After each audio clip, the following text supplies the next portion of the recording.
All right, we are live. We'll wait for everyone to migrate in here as always.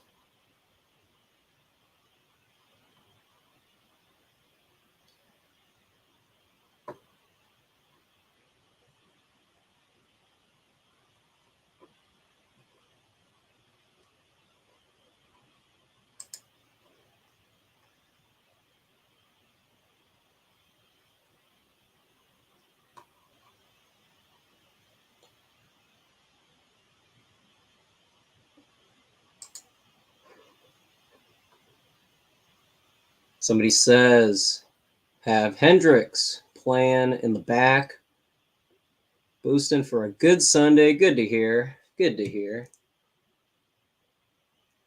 Yo, Brotherhood of Nod, thank you for the compliment. I appreciate it. Thank you so much. Kay, thank you too.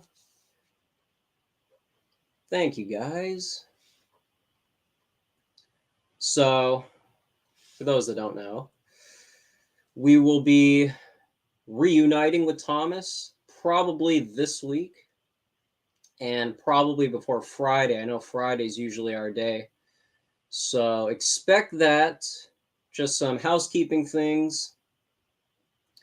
And I was also busy today too. So that is also a factor. I went to see a movie, as you can tell by the title. And I was curious how many people also saw it. Maybe we can get a little chemistry, to quote the movie, a little chemistry from the audience, because I have a few things to say about it. Sorry, it's a little difficult to read the chat with these shades on, so I'm sorry if there's a bit of a delay. Okay, I actually can't read that. Thomas, sorry for the rant, 777. Of course, man. And we always want him to suck the oxygen out of the room. Is that right? Good times, good times.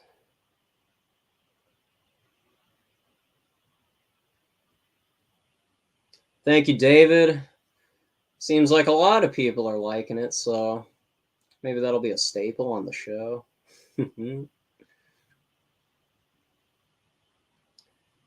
Don't say Batman. Why not? What's the issue? Bass guitarist, always happy to see you in chat. To answer your question, Thomas, just wanted to delay it for now. We'll see. We will be back this week, so just one of those things. No big deal. What else we got in here? Jim Morrison vibe. Yo, let's go. Really? I wasn't expecting that one.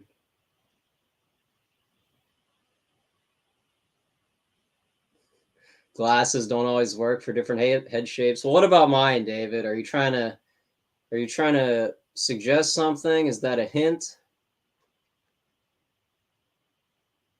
The aviators work for me. Thank you so much, man. I appreciate it. They're very bombastic. They're very hard to describe, you could say. Okay, Douglas Edward, I recognize you from Twitter. Good to see you in chat. Hey Ace, what's your favorite one-hit wonder ever in metal? A one-hit wonder? So like a single? Well, actually, I don't know if this band technically qualifies as a one-hit wonder, but from a music snob perspective, they probably aren't. I would say Living Colors, Cult of Personality.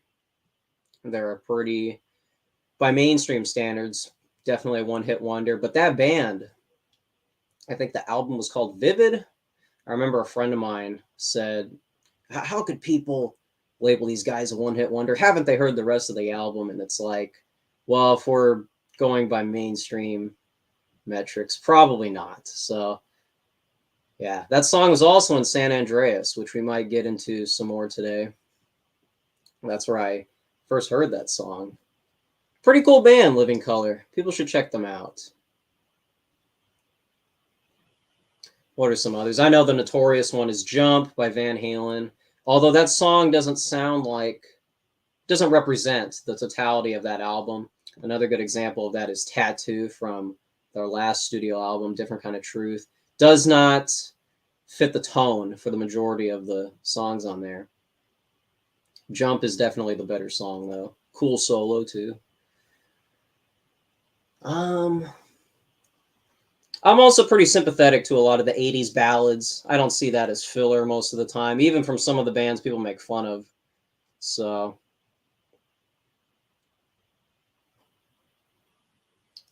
what else we got here? Charles, first time catching one of these live. Nice. Glad to have you here. Watching for a few months. Love the content. Thank you, Charles. Yeah, I love you guys, man.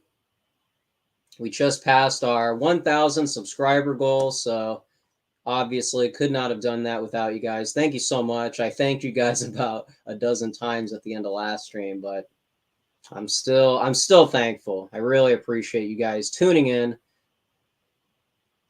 Couldn't do it without you. Oh, Douglas. So true. Aldo Nova's Fantasy. Aldo Nova's so underrated, man. One of the guitar heroes of the 80s that doesn't really get put on lists like Rolling Stone. I have a Rolling Stone tab open. It's for the Batman review, but yeah, you're never going to catch people like that on the list, you know. Even people like George Lynch from Dokken, like that's not technically underrated. Jakey Lee from Ozzy's band, even though Randy gets a lot of the credit. I feel like your average metal fan knows who Jakey Lee is. Maybe not though. Maybe not. They probably know Zach Wilde more, to be honest, since he was in the band longer. But Jakey Lee's so awesome, man. Yeah, good looking out. Aldo Nova. Life is just a fantasy.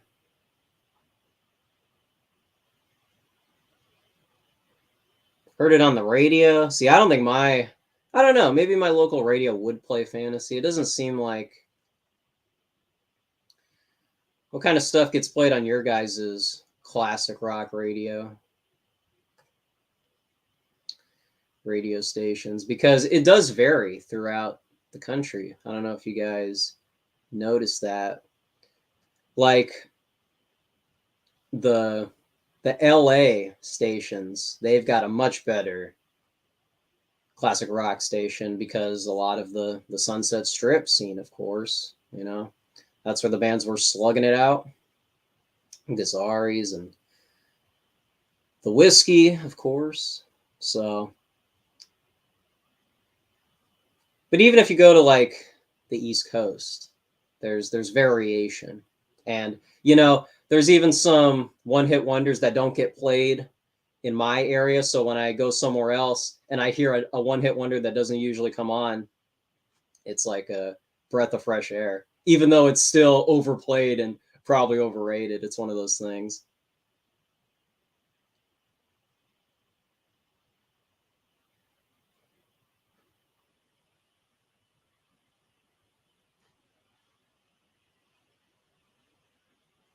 No, I hear you, bass guitarist. So Jake's got his own style, his own bravado. He's got that blues influence from his Red Dragon Cartel band. He lets it out a lot in that project. But even when he was with Ozzy, I mean, a song like Spiders, that's just got so much nuance to it. People should really get into that stuff. Thoughts on Yngwie Malmsteen from Charles? Well, I mean, I got him on the wall, so that's got to count for something, right? Yeah, I love that guy. I would say the best living guitarist right now. I mean, unfortunately, because of the passing of Eddie Van Halen, I think I think Yngwie has taken that new role. I mean, on a technical level, the guy is, you know, it sounds like it's not even real, to be honest. I was listening to his Odyssey album. That's probably my favorite, to tell you the truth. I know it's a little poppy, but, you know, Joel and Turner, he's the man. And it's just, it's like a nice blend of, like, from the debut, Rising Force, the album, not the song. That's like really, that's like a Shrapnel Records album. A lot of the instrumental stuff, like Vinnie Moore type deal. But as he went along into the 90s, I think that's when he started to embrace the pop side of metal. A lot of the one hit one, like Trilogy. Trilogy was when he kind of started embracing it. And then Odyssey, it was still a nice mix. And then by the 90s, it's a lot more upbeat compared to a lot of his other stuff. So that's why I prefer Odyssey, though. So yeah, I love Yngwie. I've seen him, I think, 3 times. I saw him, I think, near, where was that at? It was at a glam metal festival. And he was on the bill, which is kind of strange, although his ladder output does kind of sync up, so it's not totally out of bounds, but that was the first time I saw him, and I remember just being shocked because, you know, it's like, that's the guy. That's the guy I've been hearing about. And then he always stops by Fresno, which is interesting. There's this nice venue that's not super big, and so you can get a nice view of everything he's doing. It's pretty surreal. So yeah, I missed him this year though. Didn't show up for 2022, but it was awesome.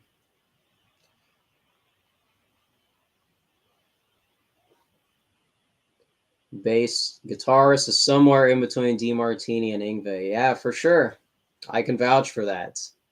If you want a modern day, or if you want a younger Yngwie, look no further than bass guitarist. He's the man.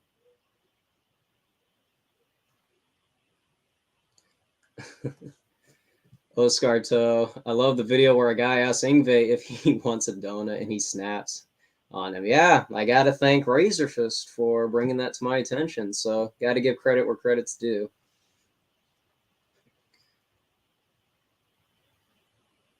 What else we got? What else we got?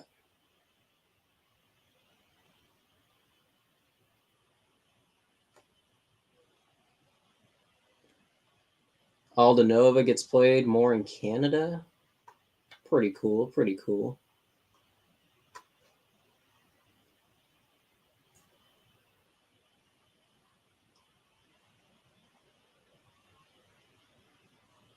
All right. All right.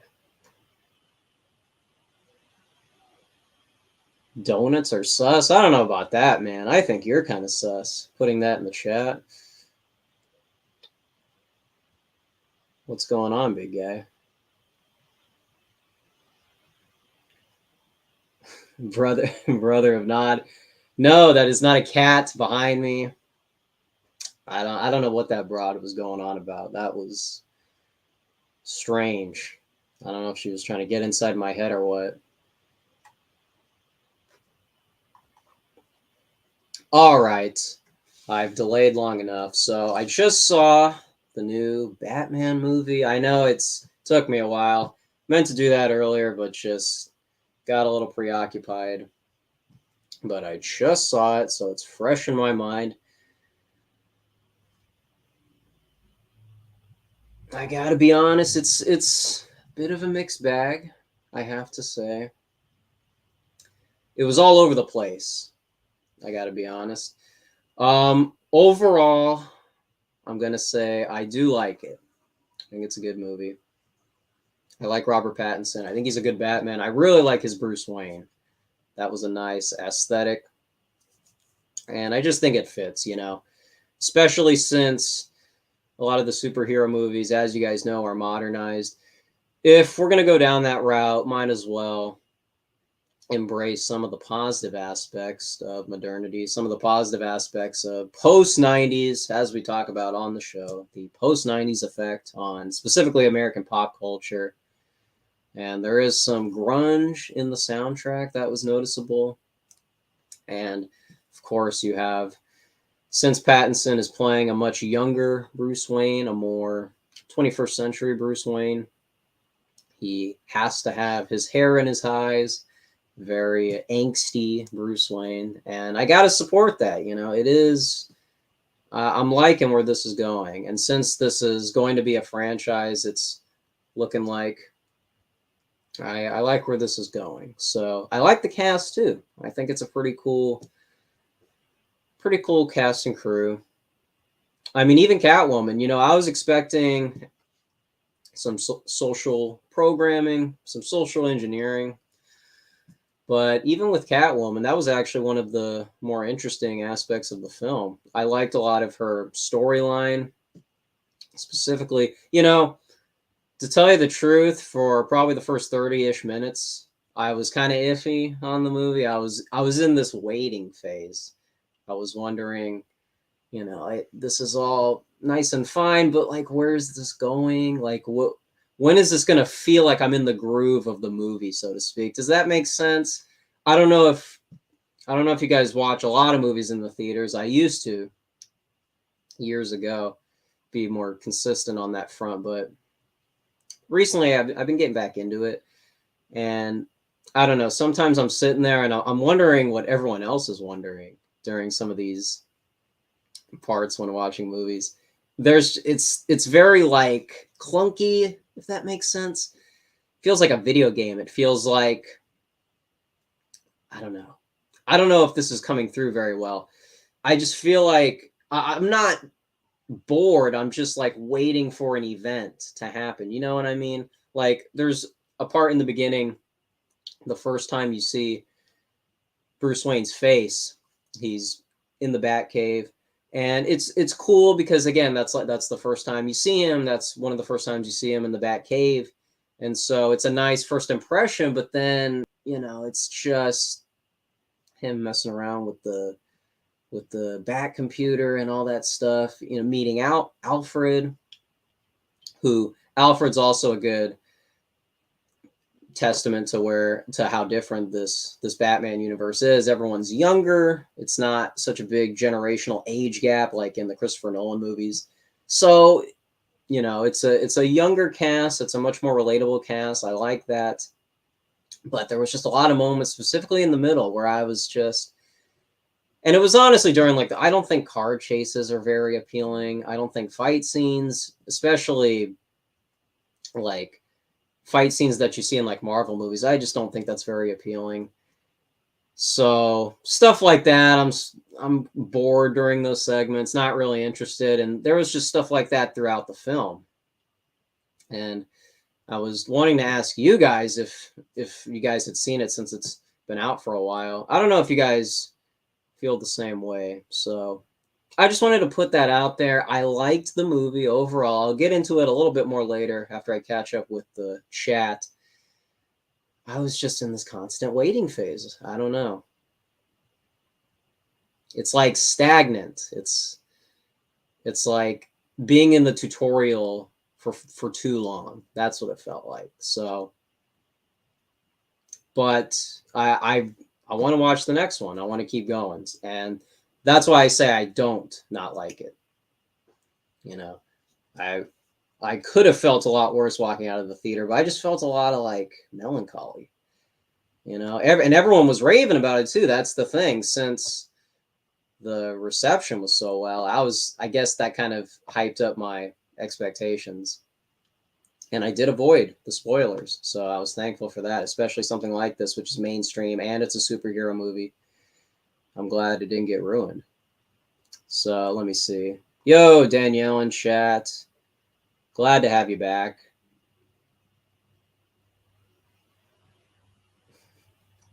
Sorry, it's hard to see in these shades, as you can imagine.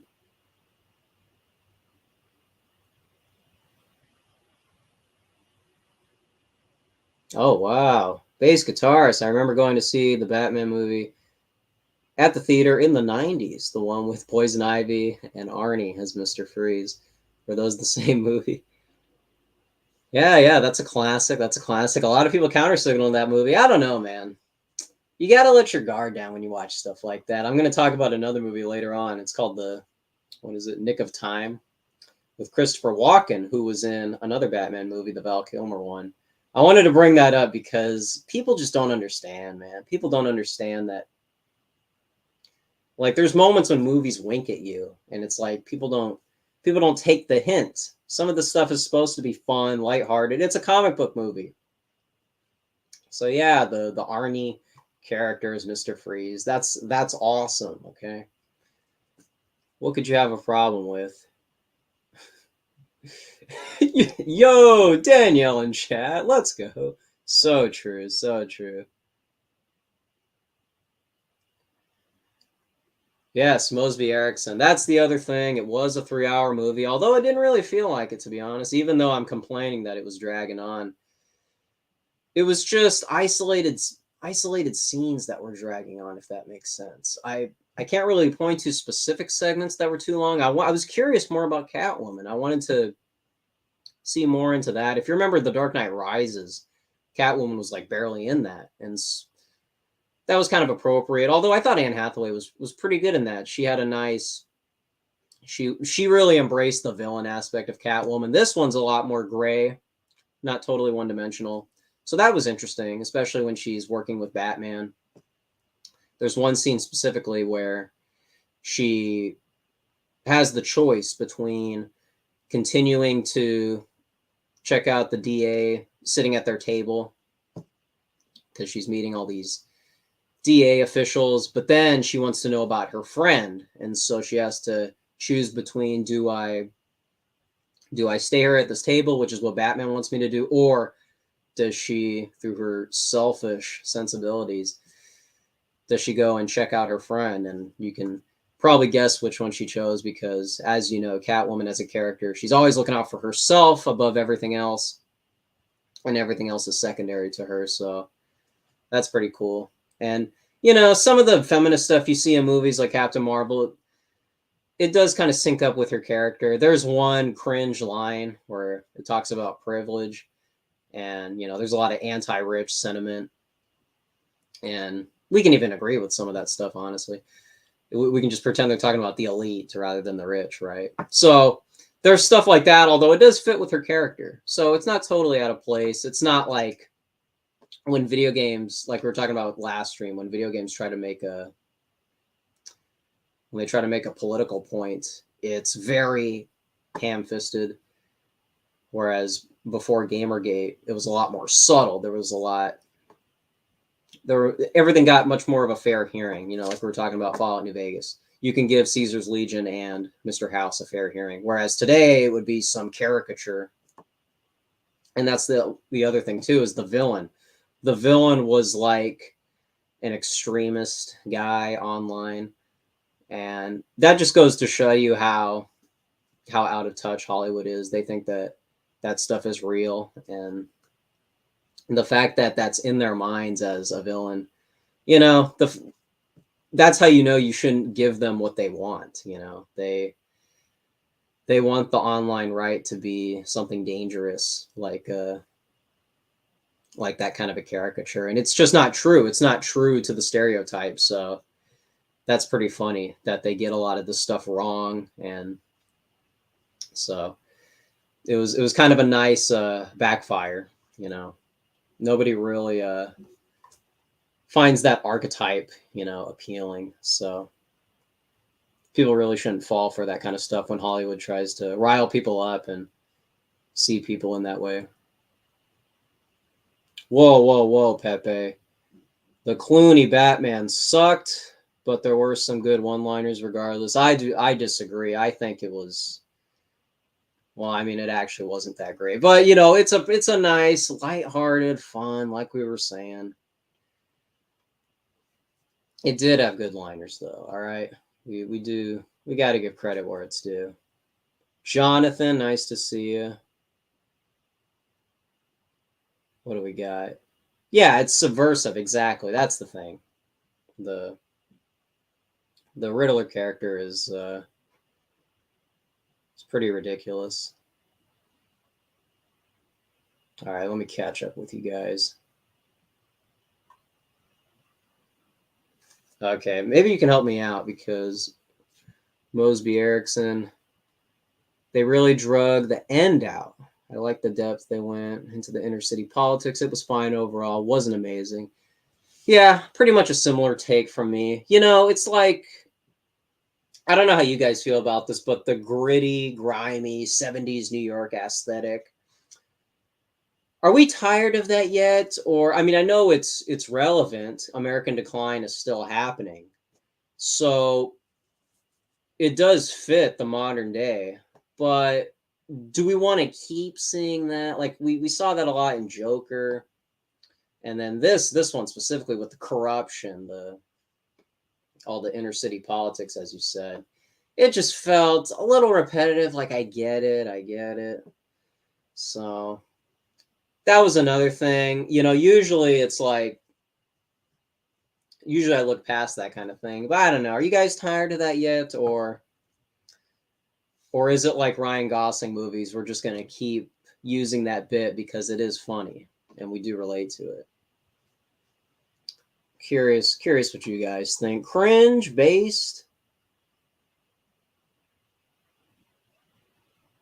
Grand Theft Auto in the house. So true. So true.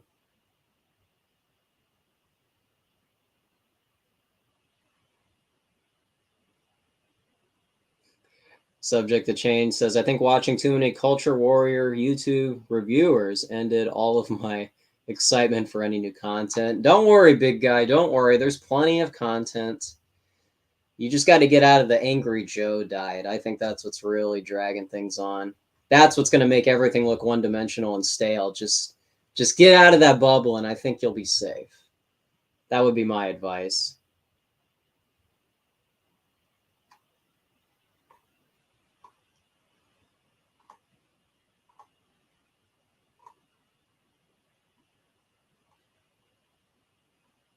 Pat Trouble Armstrong, good to see you here.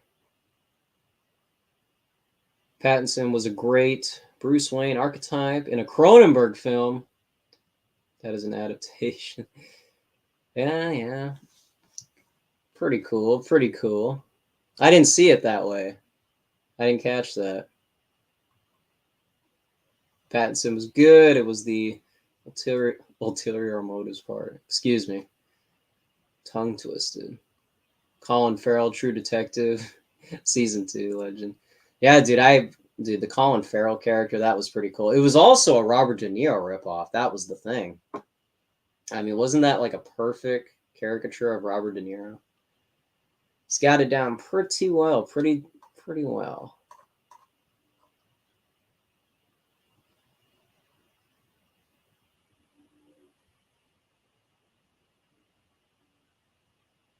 Yeah, what else? Oh, the other aspect was this Batman is a lot more moody. So I know you shouldn't because you should look at all these things. You should let these things stand on their own ground, but this one was the tone was a lot more emotional. Whereas the Christopher Nolan movies don't really have a lot of humor. It's very serious. It's a crime drama.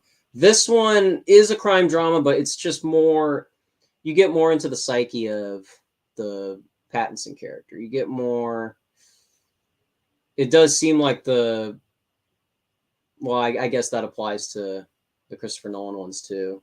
How the city is kind of riled up against Batman. But this one just felt a little more, it was a little more intimate with this one, I think, as far as the relationship between Batman's role as a superhero versus what the masses are thinking. So there is a bit more, that dynamic I think is explored a bit more, whereas if I remember right, in the Christopher Nolan ones, it's just kind of said in passing. I just can't watch these comic book movies anymore. Well, I think there's a big distinction with DC and Marvel. I know that might sound like a consumer take, but I do think there's definitely a lot more to get out of something like this new Batman, and of course the Nolan trilogy. This one's a lot more about the relationship between characters, whereas the Marvel movies are junk food. It's fast food. you know what you're gonna get. Caricatures in cut and dry terms.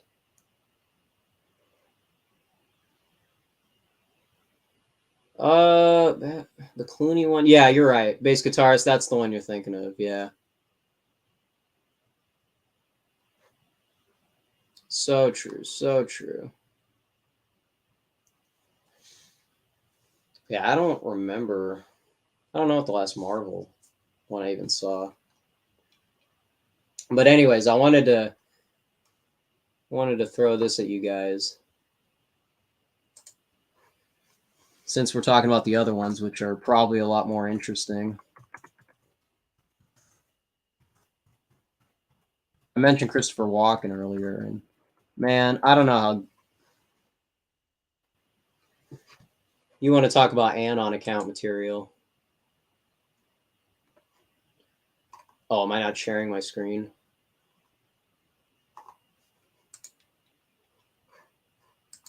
Excuse me. This was such a Kino role. I'm surprised most people don't talk about it more.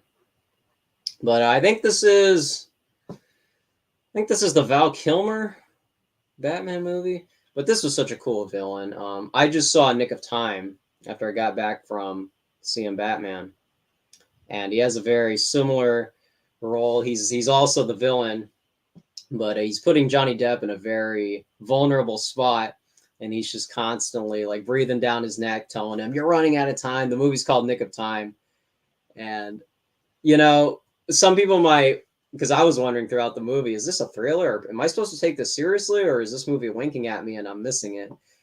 The movie winks at you a lot more explicitly towards the end, but that's the thing about filmmaking in the 90s is you you really did have three acts, you know, the way it should be. You can kind of get by in the first half thinking that this is a really serious movie, but if you just let your guard down a little bit more, you'll see that it's very goofy. It's a very one-dimensional villain. And so if you just look at it through that lens, you can get a lot more enjoyment out of a lot of these roles. That's why when people counter signal the Batman and Robin movie, it's like, can't we just have a bit of fun? Can't we just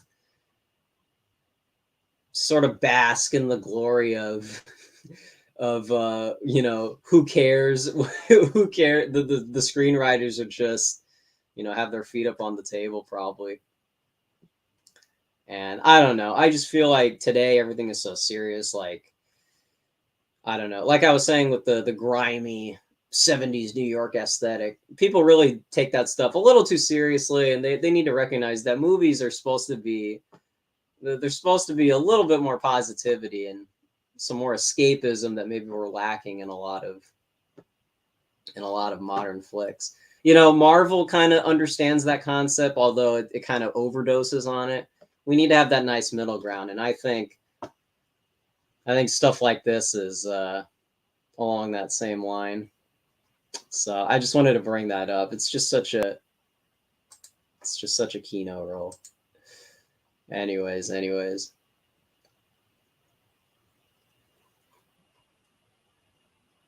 Yo, go watch the new Tragedy of Macbeth. Oh, yeah. That's I think I saw like a quick preview of that. That's interesting.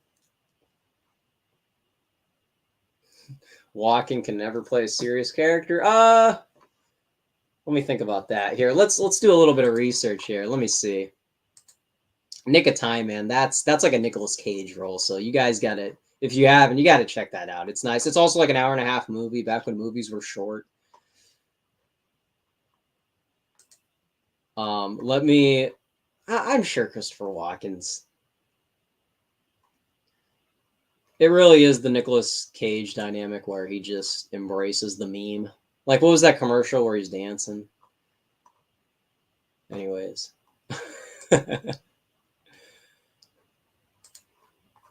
There's this black and white photo of him that I'm struggling to take serious. Nah, there's some. Hold on, let me I could probably narrow something down here.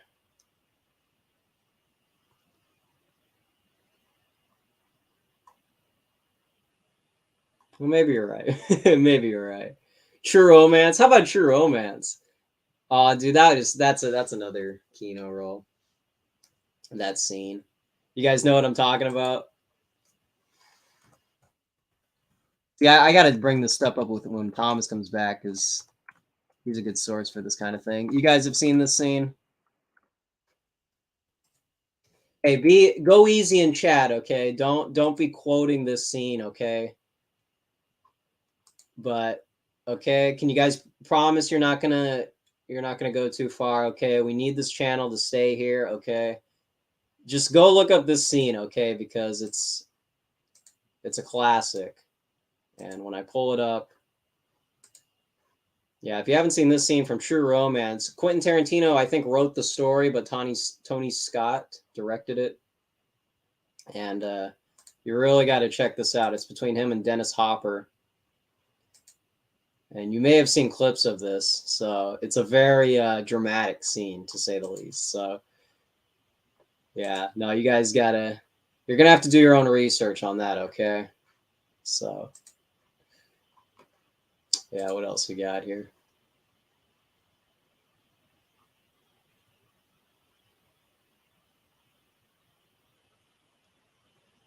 Oh, man, Ants. Remember Ants? Wow, this is a Zoomer throwback. Remember DreamWorks Ants? He was a voice actor in one of those.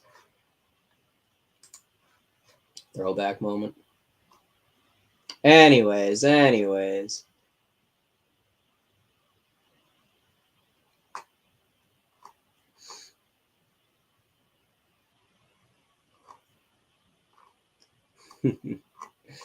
All right. What are you guys going on about? Elon, nice to see you in here. Ants, he was the drone. I gotta rewatch that. Dude, I don't know if I've seen that since I was a little kid. So I can't even tell you. Get Otto on AA. Is Otto in here? You were on AA a few weeks ago. Oh, really? Interesting. Yeah, I think we're all AA respecters in chat. Yeah.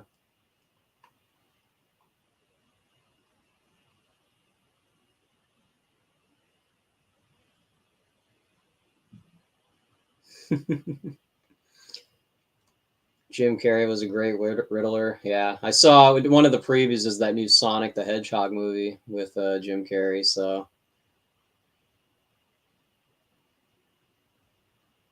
get Otto on the show. Otto, where are you? Are you still in chat? The audience is demanding it.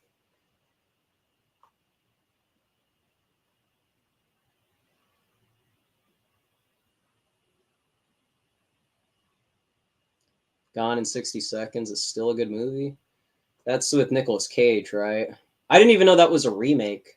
There's a joke in Death Proof where somebody trashes that remake, and I didn't even realize that it wasn't the original.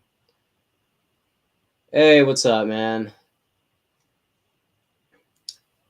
If I give you a link, will you join right now? How about that? How about that for a spontaneous show?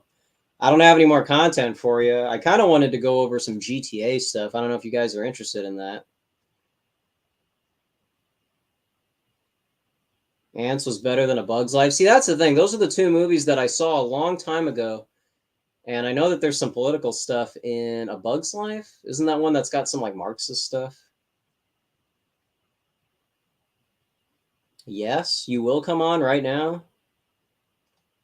Jonathan Pohl, are you on? Where can I contact you? Twitter? Twitter or Disc or what do you want? Let Boomer Metalhead fans on your show. Dude, I'm up for it. I'm up for whoever wants to talk. I'm running out of content over here, okay? I don't have any screenwriters. Send Otto a link. I will. Where Otto, where do I send the link to?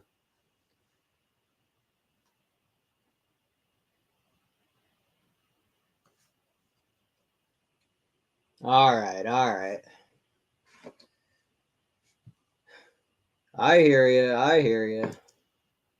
Dude, these aviators, do people just walk around?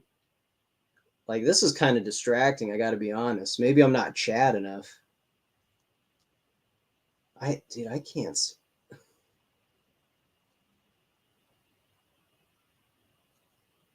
All right, I got you.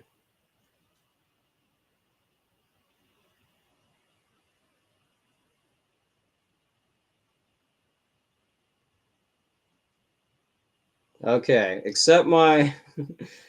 I'm pending right now, okay, Otto? Go on Twitter and we'll hash some stuff out. Yeah, I got boomer vision. You're telling me. Keep the shades on, Ace. All right, man. I can't argue with that.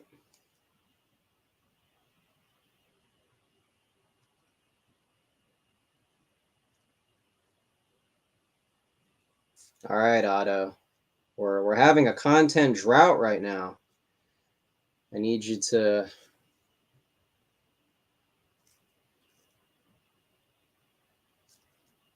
accept this request real quick so we can get things moving. Yeah, I sent it to your. I just sent it, so.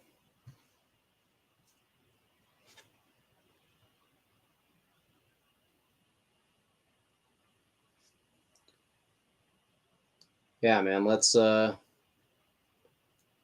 some live content. You're private though, so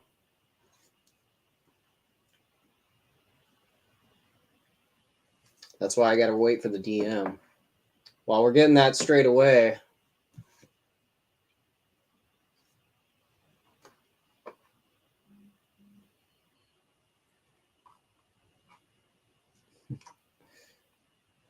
Okay, I consume too much content.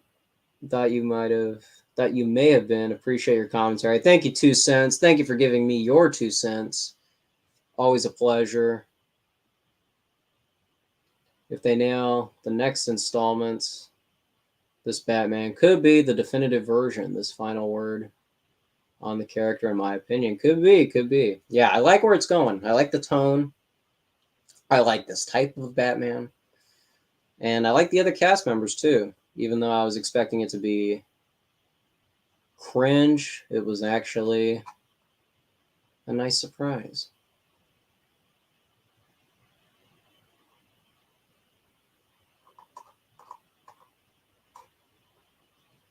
All right, what is going on? You got the shades. Now all you need is a leather jacket, skinny jeans. Oh no, no, no. All right, all right. No, you know, Razor Fist is the definition of a mixed bag. Speaking of mixed bags. So,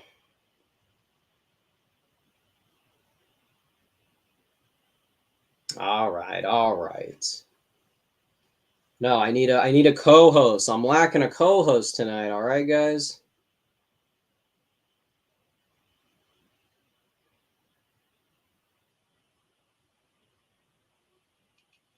Come on, who wants to be a co-host? We're all we're all mixed bags. All right. Listen, what is the deal? All right, bass guitarist, you're gonna save us. All right, you're saving us here. This is on. Are you still on Twitter? Doesn't look like it. Okay, we'll bring our good buddy. Yo, Pepe. People are asking for you too. Yeah, man, we could get a show going. Here, let me send it to you on Telegram.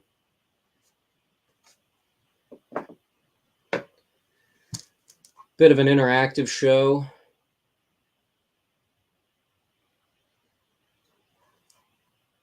All right, let me... Oh my goodness.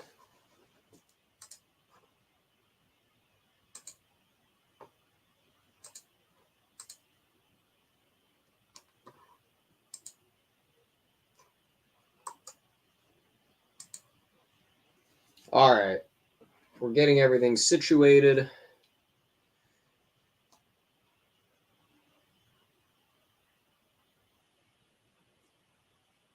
Check your Telegram, bass guitarist. You'll be getting something within the minute.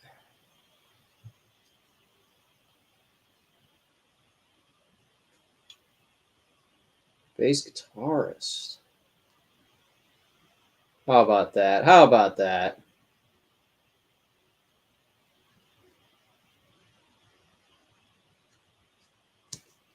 All right, remember, we want a clean show, a clean, family-friendly audience, unlike the new Batman. We're asking for a clean show. Most of you are probably familiar with the Riper Uprising in No! the States now. No! Nick. Okay. Where am I? Where's my tabs? That wasn't part of the plan.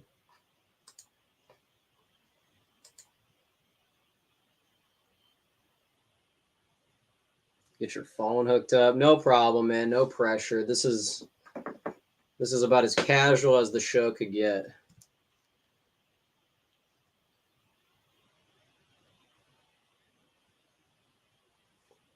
Yeah, we're doing a call-in show. Can we get a little call-in show tonight?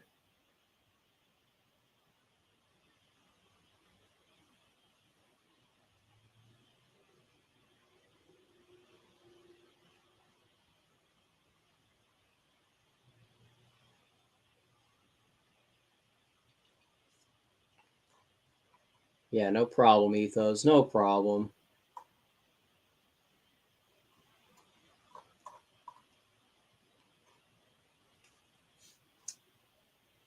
Well, there was some stuff in the last stream I forgot to cover.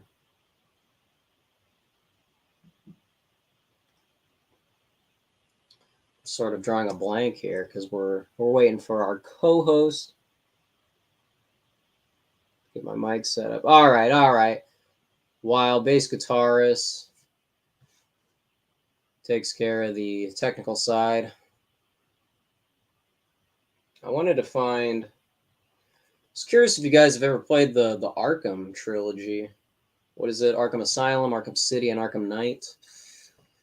The Batman movie kind of reminded me of the opening scene in Arkham Knight. It's been a few years, but if you're trying to gauge the tone, if you haven't seen it, I would say that kind of fits it pretty well because Arkham City kind of had a nice blend. It kind of had a little bit of everything.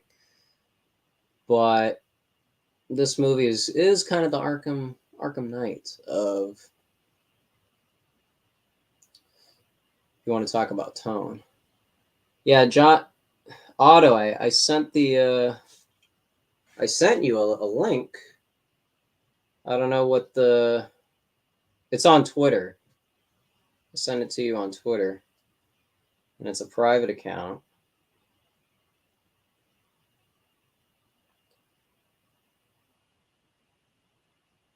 Alrighty. Don't worry, guys. We'll have a show pretty soon here. Apologies. Maybe we can get Didn't get it. What do you mean? It's your Twitter account. It says these tweets are protected.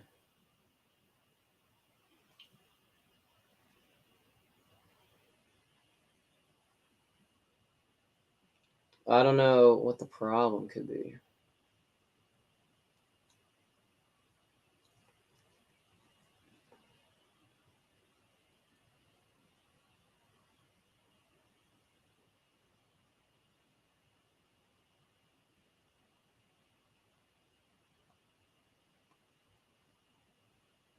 All right, where else can I send it, Otto? I see you got a Substack, Patreon, and a YouTube channel. I don't know if that does me much good.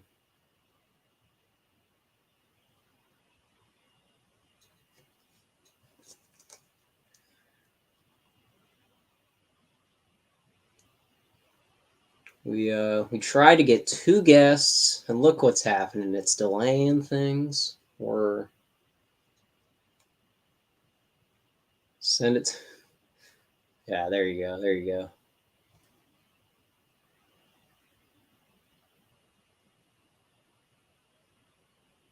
The Arkham City soundtrack. Now there's an idea.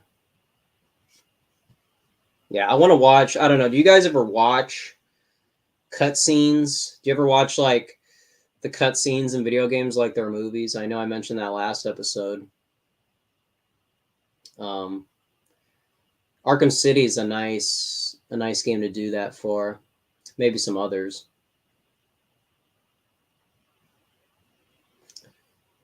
That might be a strictly Zoomer thing. Opinions on Jimi Hendrix? Pretty good. Pretty good guitar player. I would give him a lot of credit for taking us out of the surf rock guitar into the more distorted, aggressive 60s sound. I think he gets a lot of that credit. Probably Eric Clapton too. But yeah, I just think he's a little overrated as far as like his songwriting. Like the guy shreds, but he like as far as like writing songs, he writes songs like they sound like half-finished Beatles songs, if that makes sense. I don't know. It's really hard for me to listen to a full album. You know what I mean? It's got nothing to do with low attention span. It's just I just don't. He's not my go-to person to listen to a full album. All right, looks like we got somebody. All righty, here we go. Here we go.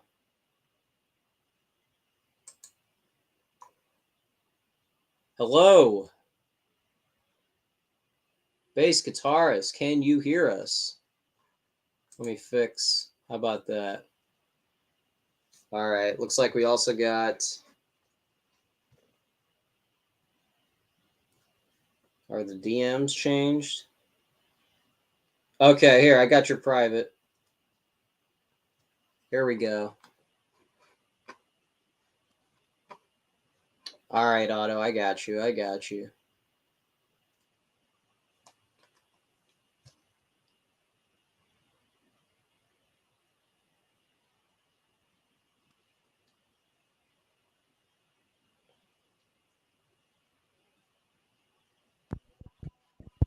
Test. Yo, I hear you.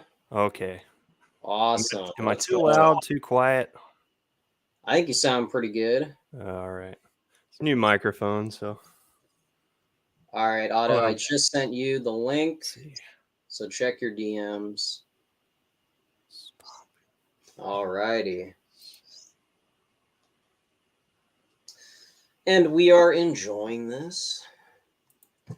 I don't know why it's not showing my avatar. It might be. Do you know if this is the same account that you used for like last time? I don't know. I don't regularly use StreamYard, so. Interesting, interesting. So what's going on, my brother? Not much, man. I just got Batman on my mind, so just wanted to see where that would take me for an hour or so. Yeah, I watched Joker when it first came out, not in theaters. I just rented it when it was available on YouTube, and I enjoyed it. It was everything that Nick, maybe not exactly everything that Nick made it out to be, but it was pretty close. Yeah, I know a lot of. I know the online right really grasped onto it, so it's sort of like It's like larger than the movie itself. Most of them. Right, right.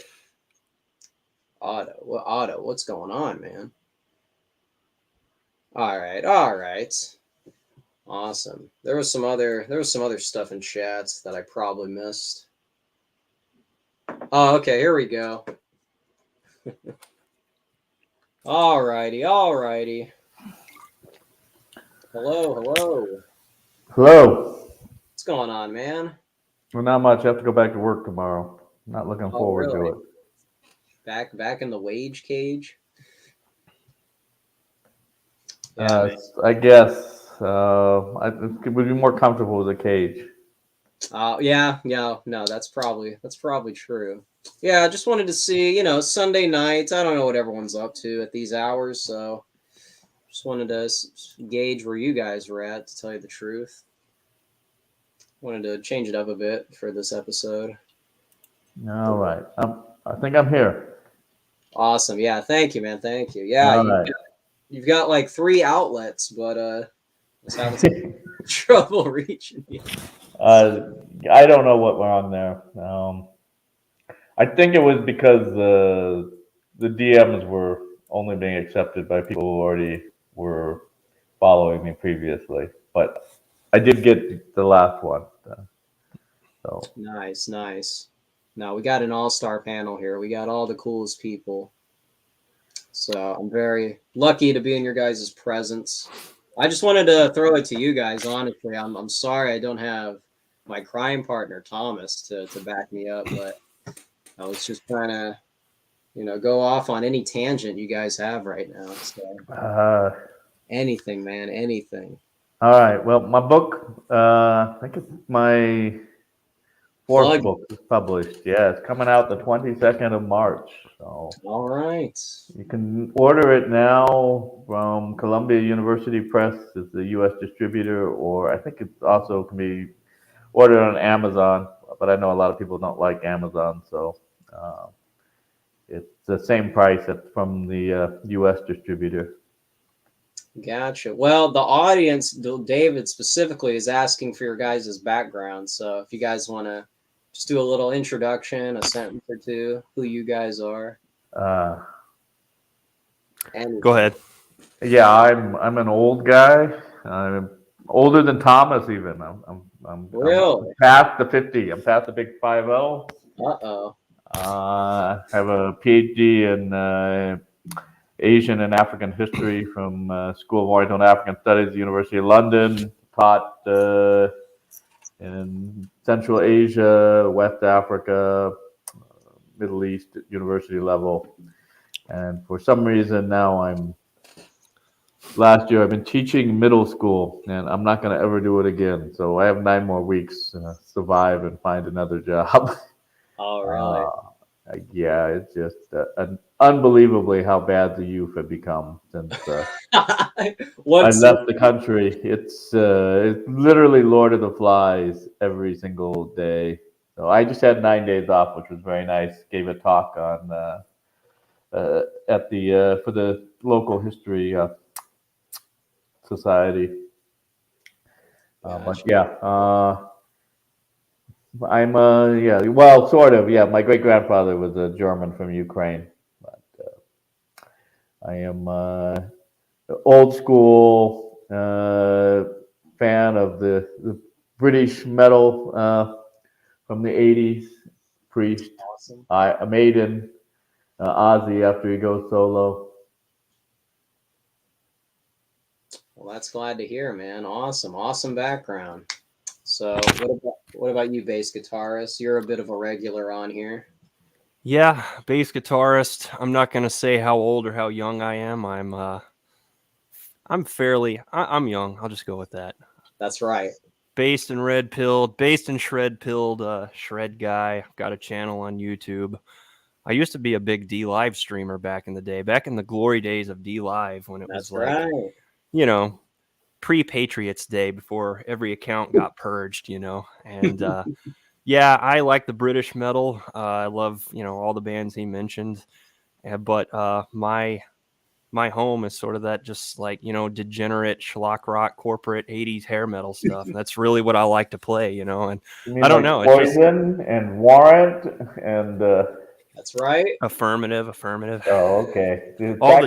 All the W bands: White Snake, White Lion, Warrant, Winger, and my band, White Stallions. So that's right.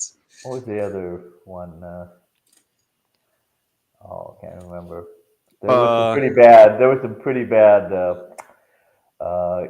glam metal at the end of the '80s or beginning of the '90s. You see, I like the third wave, late '80s glam. I as much as you want to like double down on the cheese, like I freaking love it. Well, I was freaking alive love that during stuff. that time, and I remember the first thing that happened in the late '80s is that Guns N' Roses pretty much replaced a lot of that because they had a much grittier, more. Well, see, I have a different take on what they did to it. I think that they improved hair metal. I think that they would have set the stage of what rock would have become if not for grunge. It would have been something maybe a little bit more authentic, but it would still have had that spirit of like, like just debauchery and, I don't know. There was just something about the whole attitude. I love everything about it. And even Guns N' Roses, as much as people want to say they were so much different, a lot of the bands after that sort of kind of latched onto that, like Skid Row. Skid Row was never a spandex band, No. and in a way, neither was Warrant. I mean, Warrant did leather, and you look at Extreme. I mean, Extreme, they Never kind a of big Warrant fan. The song Cherry Pie just kind of ruined it for me. Well, hold on a second. We're Cherry Pie respecters only here, man. I do have to say, I have to ask rather, have you listened to the other songs on the Cherry Pie album? Yeah. No, I was not like enthused enough by that song played by KLOS and KMET to go and buy the album. Well, that's the thing. That's the thing. The main single is sometimes a bit of a, what would you call it? It's a bit misleading when you just hear the first single. So MTV can be a propaganda machine in some areas. By the way, we're getting a new term out there in the circuit. It's called Chad metal, and we did a whole episode on this. So that is true. That's my term. You've coined it, of course. That is how we are reintroducing this, and sort of like red pilling or shred pilling the Zoomers is that's it's Chad metal, because my argument for it, if you watch the episode, was that was the one moment in metal history where metal was not cast as this dark, sinister thing. It was white Chads being Chadly and macho, and it was like really cocky, and it's just, I don't know, just everything about it was people have the wrong take, man. That's just the wrong take to call it cheesy, and it was no good. No, dude, it was I mean, where else are you going to find music that doesn't have any meaning? Like, everybody wants to like force a message on me. I just want to talk about like Ferraris and girls and shredding, and I can play this lick, you can't play this lick. Yeah, the Motley Crue pretty much brought it down to one word: girls, girls, girls. Yeah, exactly. Awesome. Well, I don't know if there's going to get any pushback from this, but some argue that maybe the Girls, Girls, Girls album, since it came out before Appetite for Destruction, maybe that's the album that doesn't really get the credit for going from the cheesy glam to the leather, because it's. But Motley Crue was never the cheesy glam completely. I mean, no. They were glam punk, yeah. Were pretty hardcore metal out of LA, so. Well, they were like, if you look at the genres, which, I mean, it's Wikipedia, but I mean, you don't have to look at Wikipedia to know that they were being influenced by like Slade and or maybe I'm thinking of different bands, but they were really much derived from a glam punk type of thing. Their first album was like, it was like glam punk, really short songs and pretty simple, but still there was that really dirty, raunchy Marshall tone that Mick Mars tuning all the way down to D, at that time, because if they tuned up any higher than that, Vince Neil, they would just sound so silly with his, with his super high pitched, girly voice, they had to tune down so low, and they still sound like they're tuned up, which is so weird. I never was when I tune my guitars down that low, I cannot sound as bright and happy as they do. It always sounds so dark and Awesome, man. Awesome. The chat is loving this. The chat is doing 2 thumbs up for this panel. So, man, I tried to fix my avatar, but I don't think it's going to update until I drop You've out got and come back in. like a three-legged, it's like the Isle of Man symbol, but without legs. It's like just blades. let's see. Right. That's just Yeah. the StreamYard's logo or something. I don't know. Oh, the I don't know what it has is. the three-legged swastika or whatever that. The Yeah, Isle the of black Man. the black Triascalon, I guess it's called the Triascalon. I remember seeing it for the first time on the first Star Trek. It was the symbol of those brains that had no bodies, so they just gambled on gladiator fights, and they made the Enterprise crew slaves to fight. But the thing I always wondered, what happens when the brains ran out of money? Like if you like blew it, they got no money. What's he gonna do for all eternity? You're like immortal. I got no more money to gamble. Right. Okay, somebody's throwing in. For what it's worth, Lane Stanley was amazing as a glam singer. Yeah, a lot Lane of people Staley. Oh yeah. Yeah, let me find that, dude. Is that still out there? Yeah, go to Google and just type in Lane Staley on stage with Poison. Alice in Chains. Hold on a second. You know who gave Alice in Chains their first ever tour when they came out with their debut album Facelift? No. Extreme. Oh, really? Is that Yeah. right? Yeah, they went out on tour with them for like a month and a half, and then they went on tour with like Poison, Warrant, and like Bon Jovi. And yeah, they were touring with all those bands.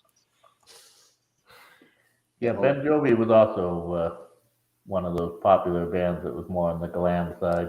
Yeah, and I'm a Bon Jovi respecter too, because I mean Richie Sambora, I mean that guy does not get the credit he deserves for being such a riff writer. And I mean, you think of like Wanted Dead or Alive. I mean, that's just one of the greatest intros of all time. And just Living on a Prayer and You Give Love a Bad Name.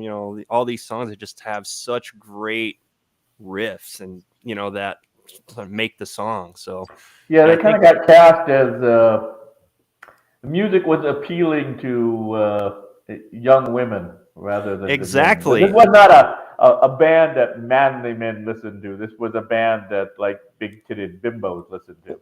We'll see. That's what I'm saying with the term Chad metal is that Chad metal, hair metal, was marketed to a mostly female audience, and that was the only time in metal history when that was the case. And I'm not dogging. Like the 1970s, Black Sabbath had like probably 3 female fans. Yeah, Linda Blair was one of them.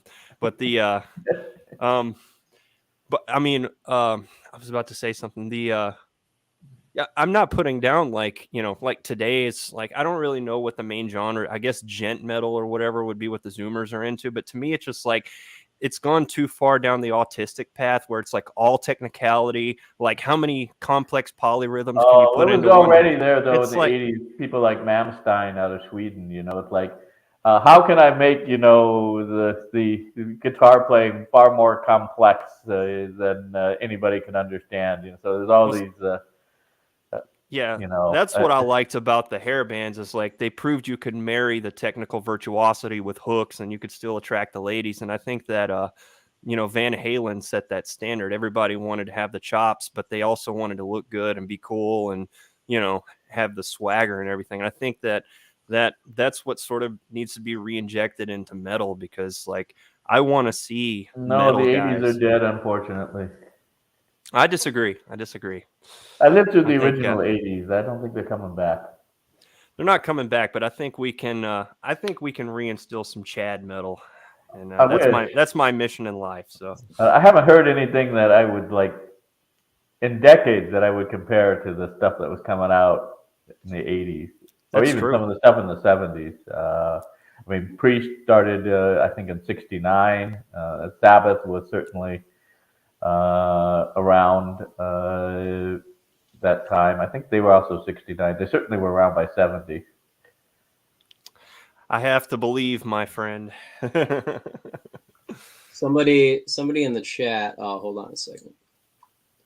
Somebody in the chat is classifying what you're saying, sort of the autistic polyrhythm stuff, as nerd metal. I think that's a pretty appropriate. I don't want to disparage. Yeah, but you know what? much. Some of those nerds were great. I mean, Randy Rhoads was arguably a music nerd when he was playing for Ozzy, but he was still a great guitarist. Yeah. Well, I think we're conflating the classically trained people with some of the more modern, people who listen to Animals as leaders. That crowd. It's like there's a big distinction.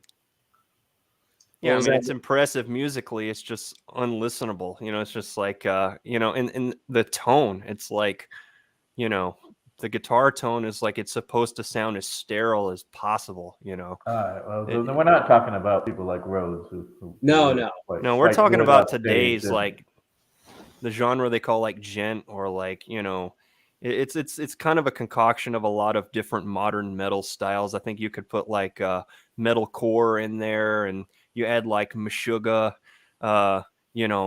rhythm and drumming and polyrhythms, and the guitar is basically like you take Les Claypool on bass and put him on guitar, and he plays along with the polyrhythms of. I mean, when I listen to Animals as leaders, I'm hearing like literally like. Yeah, I feel like I'm listening to Primus, but they're playing far more complex than normal. That's a good comparison. Yeah, it is. Primus had some interesting songs. Yeah, they do. They're an interesting. I love the Winona got a big old beaver. Yeah, they're definitely. The video too, man. The video's great too. Yeah, the Red Dead Redemption music video, of course. Okay, it says here they democratize metal, and that's the problem. Yeah, you don't want any democracy in our metal. We want. No, we don't. We want elites. But you know what gives me great hope? Bruce Dickinson, before he became a metal god, was a history teacher. So maybe I could like reform my career the way Bruce Dickinson did. There you go. He's also a pilot. So I didn't know that. I know that he was around with Ian Anderson. They were touring in England doing old British folk songs. It was awesome. Yeah. Ian Anderson bought his mandolin and flute, and they had Bruce Dickinson on vocals. They were doing traditional British English folk songs. Yeah, that is peak British right there. Definitely. I thought everybody knew that Bruce was an airline pilot and flew the big Iron Maiden jet. Yeah, he learned to fly in Florida back in the 90s, and actually Nico McBrain, the drummer, was a pilot before he was. So the 90s was after their heyday. The Iron Maiden was a big invasion to the U.S. from Great Britain within the 80s. With that, They used to have each album had a different rendition of that Kabuki mask Eddie. Mm-hmm. People would like collect the changing Eddies. Yeah, I'm a diehard Iron Maiden fan. I know every album inside and out. I've seen them 4 times live. It was actually during, I think, the Power Slave tour, their first they had extensive tours before that, but that one was like especially notorious for being extensive, and that's where they just went on an extensive tour of the States, and they just became superstars, and they shot that what was the live? Was it Live After Death, 1985? Yeah, Long Beach Arena. Yeah, such a great show.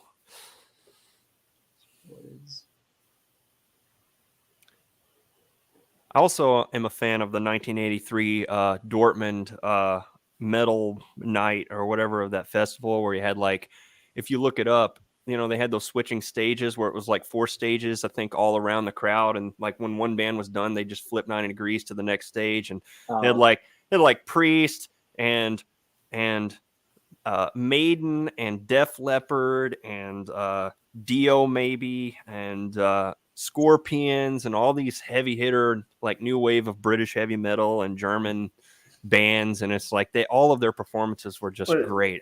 Scorpions were good until they did that stupid song "Winds of Change," and then it all went downhill. There is a bit of a departure, but some of that stuff, that is kind of the beginning of the end for the Scorpions. Yeah, that is the beginning of the end for the Scorpions. Some of the 90s. You know what? But the Scorpions is not a band that could exist after the Berlin Wall came down. So. Could be. I still defend Savage Amusement, even though that is the glam metal album. I like their older stuff. There's some interesting stuff on there, even some shredding that could be on par with the 70s stuff. Let's see, what do we got here? Well, I mean, Scorpions arguably were huge in the introduction of full-blown shredding. On guitar. You know, Rudolf Schenker, Michael Schenker, Uli John Roth, you know, these guys like that. They were big influences on, I mean, I would say they are influences of my influences, you know, because I know that you can watch a whole interview with DeMartini where he was like obsessed with Uli John Roth and Eddie Van Halen. He's kind of like Yngwie Malmsteen. You don't know who his influences are. He like almost doesn't claim to have any, or you hear like Angus Young, Eric Clapton, but then like just, you know, out of the blue, he would just mention somebody who was a huge influence. And recently I saw where it came to light that Yngwie basically stated that Eddie Van Halen was like his biggest influence, and he was just obsessed with him, you know.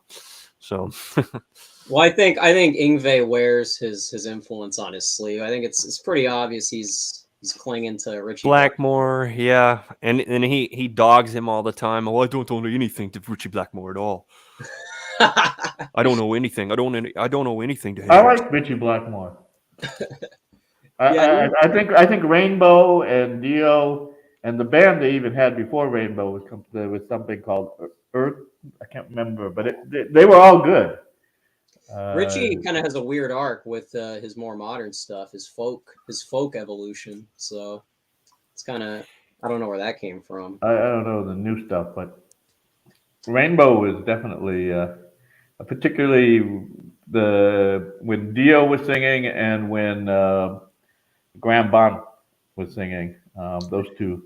After that, it goes downhill like everything else. So there's like a period of time where everything just becomes pussified and we lose all the Chad. That's metal, why Dio left Blackmore, because he didn't like the direction of the songs. He was wanting to write like love songs, and Dio didn't want that. I like Holy Diver. That's a great album.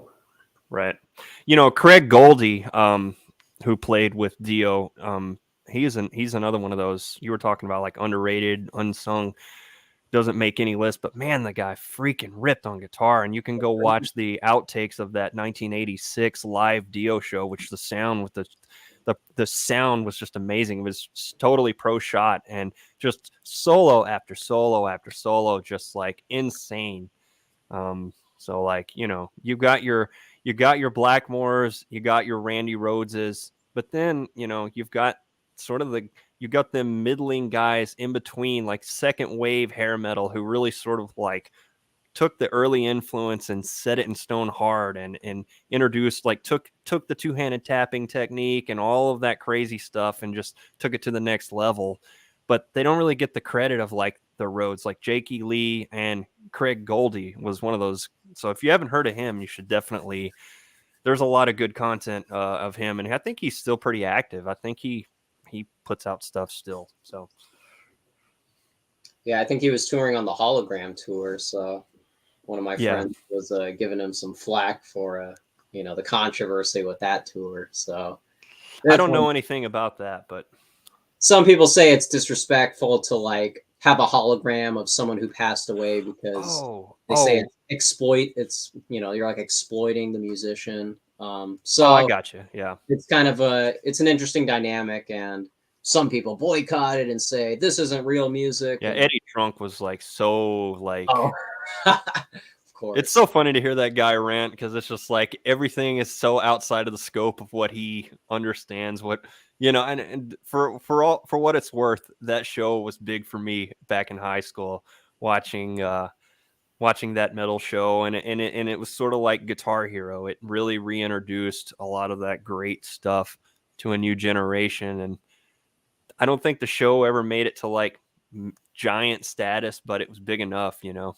And I learned about a lot of stuff from that show, and you know, watching VH1 Classic, Metal Mania would come on, and then, you know, you'd see all the classic hairband videos, and I guess that's just maybe where I developed my love of it. I was just like, man, this stuff is metal, but it's so happy and it's so fun.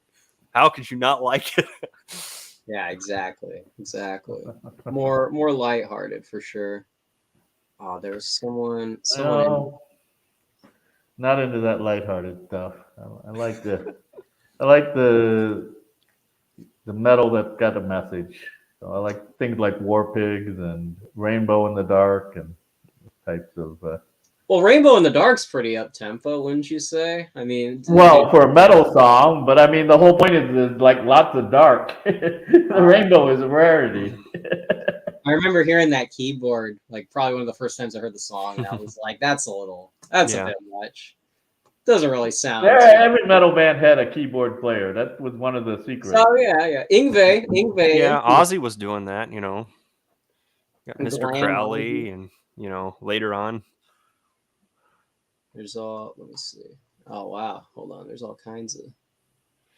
Yeah, keyboards can be good or bad in a metal context. I'm one of those guys. Like, I feel like I'm always like I have to really fight to defend the music that I like, because your default position for a metal guy is that they hate hair metal. They want to completely discard it from metal history, and I fight that tooth and nail. No pun intended, because that's a Dawkins song and album, but which is all, by the way, heavy as crap. I mean, like for a hair band, but yeah, I don't know what it is. Like I like the other stuff. I love it all.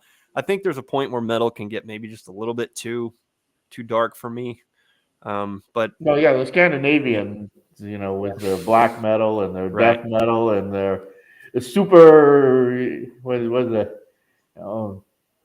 There is really occult bands with it Ghost with like yeah, I saw those guys live. Yeah, they actually take it opened for way me. over the top.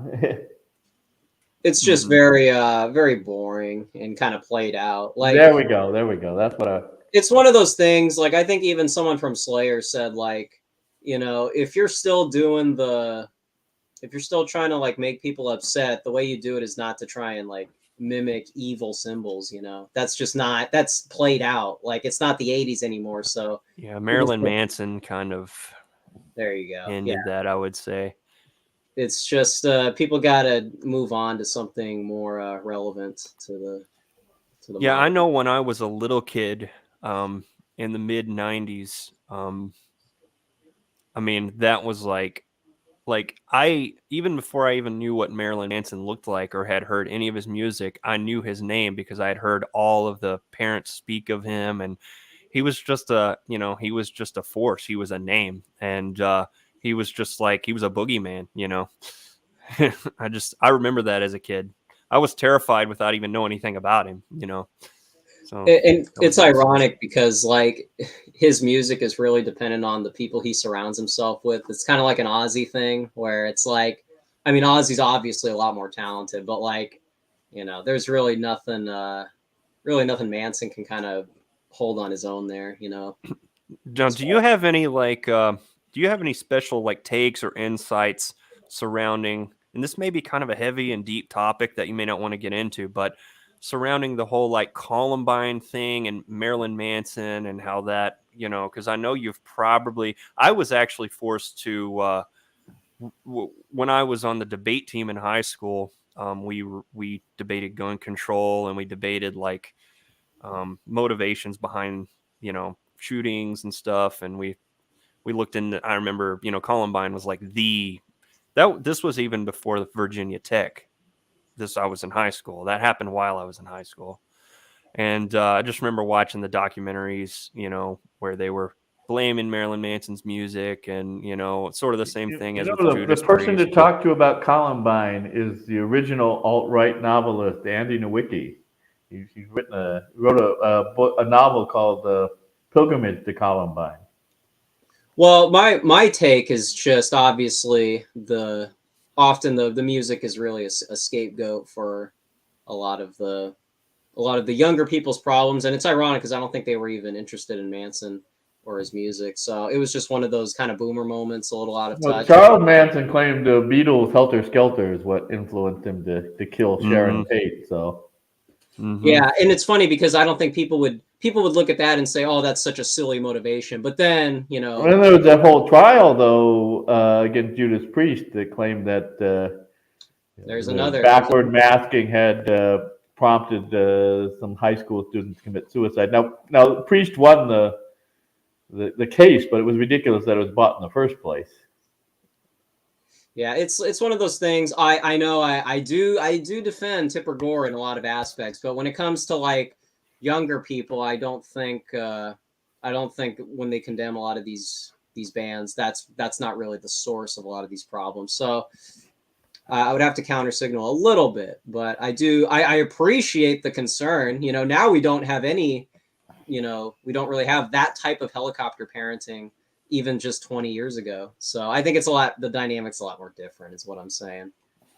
So it does put you into a weird position, having to defend Al Gore, Tipper Gore, the panel of, I don't know. I mean, like, you look at those people now and it's just like, I don't know. I think there is an argument to be made that there are certain things that are okay for adults, even if they're not morally the greatest, and certainly not okay for kids. So, I mean, obviously, we have restrictions regarding age on alcohol consumption, tobacco consumption, as well as certain types of media. So, what is okay for people over age 18 or 21 to consume is not necessarily what's okay for people who are considerably younger to consume.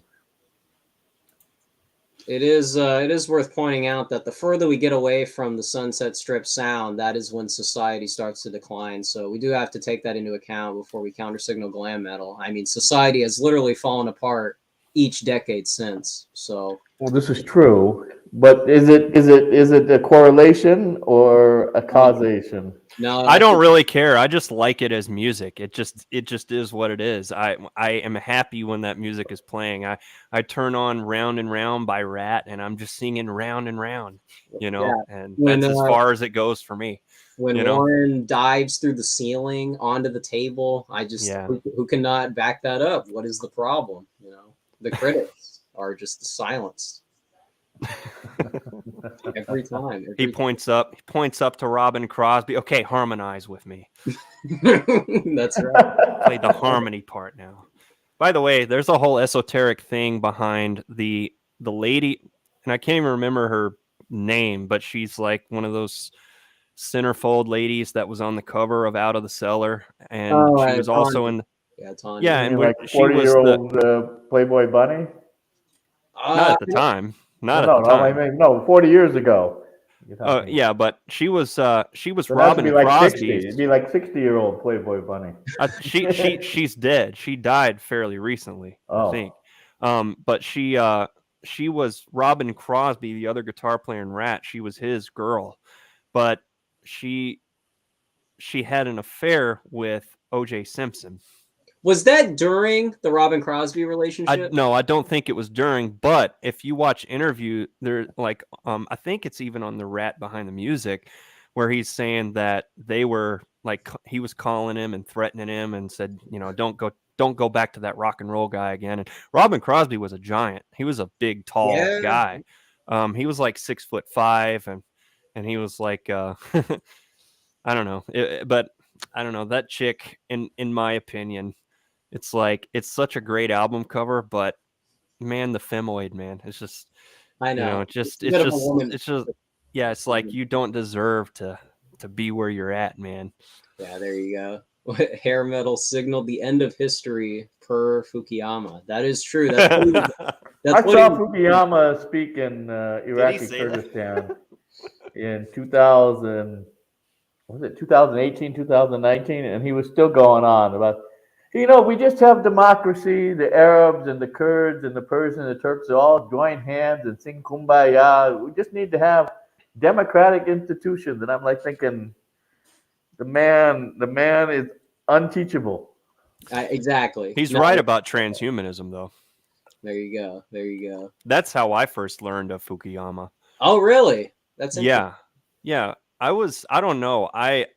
I'm not like you. I'm not like a smart guy, I just happen to find my way into like, I don't know, idea, thought patterns or whatever. And I'm just kind of like, I I'll get on a topic and get obsessed with it and just research it. And that was something about 10 years ago I discovered. I'm like, what is this crap? I think that led me into some of the more dissonant right figures that I know today.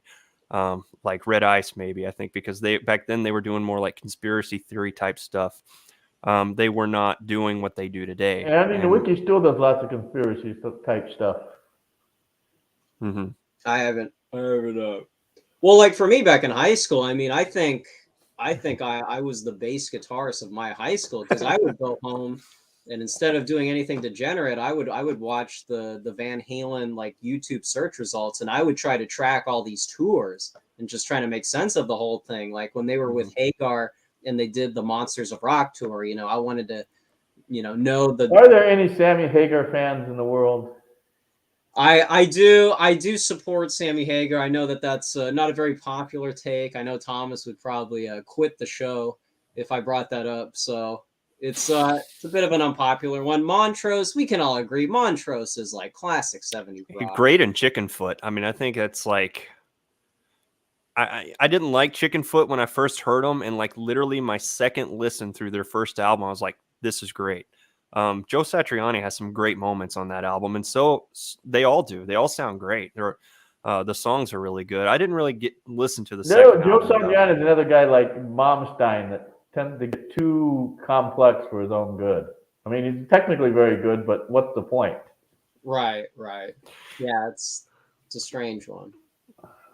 You got Sammy Respecter. Not gonna lie, thank you, Elon. There's a narrow list of us, but we're out there. Okay, we're out there defending the legacy. If you listen to OU812, there's some good stuff. A lot of people won't admit it. There's good stuff on 5150. It's a bit underrated.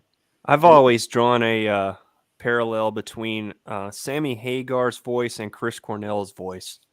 Really? That's interesting. Yeah, they're very, very similar voices. They could easily sing each other's songs. Oh, it's just never even thought of that dynamic. I'll have to. They've got that kind of smoky. I don't know. Just let's see. I like the Hagar ballads. Okay, that's where I draw the line. When it's love and love walks in. I'm skipping that every time, to tell you the truth. Not a Hagar ballad respecter. I would have pretty to say. Pretty cringe. Pretty the stuff that people say about your average glam metal Dokken rat ballad. I think that criticism is much more relevant to the Van Hagar ballads. That is the cheese that people are talking about. You see, a lot of the Dokken ballads really move me though. Like like the song like Heaven Sent, I mean, it's just such Heaven Sent. What was the one that Night by Night? I don't know if you'd call that a ballad. No, I don't think so. It's ballad E. It's kind of got, but yeah, it does have that kind of like rockin' part to it, but just really great. Like they hit you right where it it just feels good. Like a lot of their melodies and there's changes in between the verses. And the choruses are always so catchy. There's always like a hook before the hook, Oh, wow. Subject to Change said Fall Out Boy played the Pantera Domination breakdown once. I can't imagine that ever took place. I'll have to look that up. Can't even imagine them doing anything that heavy. Some Uncle Tom's Cabin support in the chat. Very cool song. Very cool music video, too. Cinematic. Shout out to Meatloaf. Yo, Meatloaf. Meatloaf's got some. I like in Ted Nugent's band, the second album. Meatloaf sang some of those songs. The Bat Out of Hell is still a great song. It's a bit boomer for me, but I could probably come around. I can come around to Robert Paulson rock. We'll see. We'll see. I think you're talking about like people singing on other people's albums, maybe people are not aware of. I don't think people realize the amount that Pat Travers would like just come in and guest sing on different albums. Oh, really? Yeah, I mean, the little bridge section of Get the Funk Out by Extreme. Dude, are you serious? Yeah. Oh, dude, I would have never guessed that. Yeah.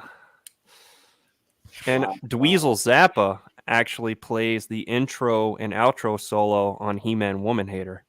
Oh, dude. A lot of people don't realize that. Wow, that's Some people think that's Nuno Betancourt, but it's actually, it's such a great solo, and he mimics Nuno's style so well. It's just crazy. Man. Yeah, no, I would have guessed. It Such a was great talent. What do we got here?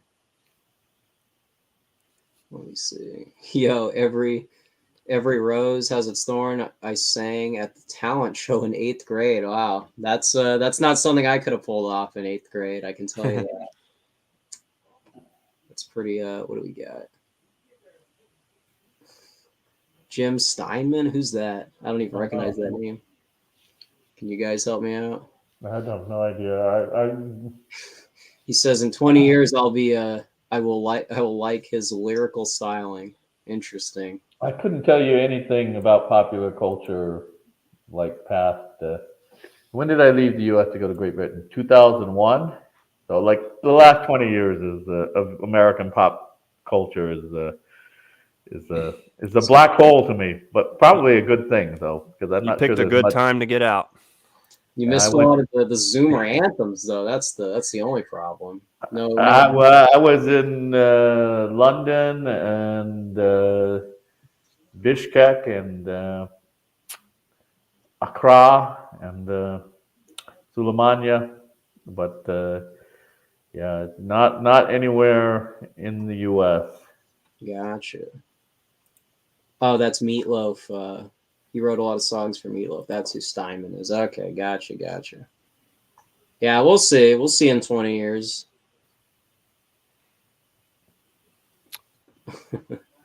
Yeah, when you're married, that's when you start to like ballads. So true.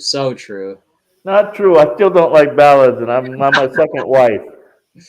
No, you maybe it's maybe ballads are a state of mind. Maybe that's the missing link. It's you just have to tap into Power ballads were like the beginning of the end of metal. pop. We got some people in chat. Yeah, no, the ballad thing very polarizing. And you know, one of the most interesting thing was obviously not a metal band, very much on the soft side of rock, but Styx literally broke up because Tommy Shaw and the other guitarist wanted to do actual rock and roll, and then the lead singer and songwriter and keyboard player Dennis DeYoung wanted to literally do like Broadway shows, musicals. Mr. That was totally incompatible, so they split up. I don't know. I mean, Tommy Shaw went along with Mr. Roboto, so He did, and that was the last straw. I mean, when he's literally on stage wearing the robot costume, I don't know if I have a lot of sympathy for Tommy Shaw. Maybe, I don't know. I guess maybe doing that consistently on tour was maybe a deal breaker. Man, what a performer, though, man. I mean, no, dude, that guy. What a singer, what a guitar. I mean, you watch that guy just like, he's always moving, jumping, and he's playing perfectly in time. I mean, he plays solos while he's just like dancing around, and I mean, the guy's amazing. Wait. Styx. Somebody asked who is the gay guy who wrote all the Kiss songs, and someone said Paul Stanley. Paul Stanley. Yeah, Paul Sure Stanley. wasn't Gene Simmons? Paul Stanley was not straight. That's really? He really was gay? Yes. I'm never enough of a Kiss fan to know. There is no debate to be had. Paul Stanley. Well, I mean, I remember Rob being in Halford high school. was also that was gay. the debate. That was everybody was like, is Paul Stanley gay? And I mean, at the time I still was a Kiss fan. My first musical influence that got me into rock was Kiss and Ace Frehley. I mean, I had Kiss Alive too, and you open it up and it's them on stage, it's the Bombs, they're on the right. How could you not, But Ace Frehley, it was Ace Frehley and Peter Criss for, the ones that I grabbed, especially Ace. Those were the two best musicians in the band. And in fact, they could have been a decent country western band if they had let the drummer write all their songs instead of the two Jewish guys. Was he into country stuff? He wrote one song that was covered by. There's one song he did that the Kiss did that he wrote that really is a decent country western song, and it in fact was covered by Garth Brooks. Oh, yeah, you're talking about Hard Luck Woman. I don't think it's he turned it into a country song, but it was not a country song. The original is pretty close. I think you need to go listen to it again. it's definitely you know who that song was actually written for, who was actually supposed to sing that song. It was actually written for Rod Stewart. Really? Rod Stewart could have done country music if he wanted. Well, I mean, Peter Criss's voice and Rod Stewart's voice are very similar voices. When they wrote songs for Peter to sing, they were the people who were writing the songs for them were invoking Rod Stewart's voice and his style. So Hard Luck Woman, Beth, these sorts of songs were, they were given to Peter because Peter had more of a swing, big band, jazz sort of drumming, and you could hear that when they transitioned on Creatures of the Night from Peter Criss to Eric Carr. Eric Carr was more of a Led Zeppelin heavy hitting rock drummer, and Creatures of the Night was arguably Kiss going from being that sort of taking musicians of sort of varying influences and trying to make a 70s rock band out of them, to in the 80s, like in 82, they became a metal band. Creatures of the Night, the tone sounded like Randy Rhoads, and had Vinnie Vincent on guitar. He had that heavy drum sound. But Chris definitely made them sound more like swingy and big band like. So that was, but Hard Luck Woman was, something like that, kind of like a pop ditty or whatever. But Garth Brooks, you're right, did cover it, and he did like a country version of it. Yeah, no, I got to be honest. Overall, I probably prefer the 80s Kiss to the 70s because that's when the shredding started, even though Vinnie Vincent's kind of a Yeah, but they took the makeup off and they were ugly. Not on Creatures of the Night. That's why Creatures of the Night, that was the last album of the makeup era, and they had that 80s metal sound. That's why it's their best album, because they got Vinnie Vincent. And Gene Simmons is the ugliest man I've ever seen. He's very. You mean Chaim Witz? He's also. That is Nick Shawn. He was in that Mike Judge movie, Extract. Did I ever tell you my Gene Simmons story? Oh, you met him? I'll tell him. I'll tell it right now. Is it a clean story? It's clean. It's clean. All right. It's clean.